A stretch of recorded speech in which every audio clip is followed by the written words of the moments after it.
崩溃了，我真的崩溃了。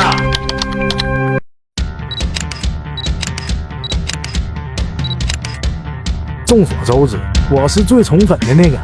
为了能让宝子们睡个好觉，我鞠躬尽瘁，死而后已，天天熬夜找各种重口味。这不知道你要睡了，我又来了，带着你最爱的冰箱长缺案来。王德发，白瞎了这个冰箱，那么多好肉好菜全部臭了。这船除了阵阵热臭，我们家政小姐姐都快吐了，憋住呼吸，满脸通红，差点就香消玉殒。因为天气炎热，加上冰箱又坏了，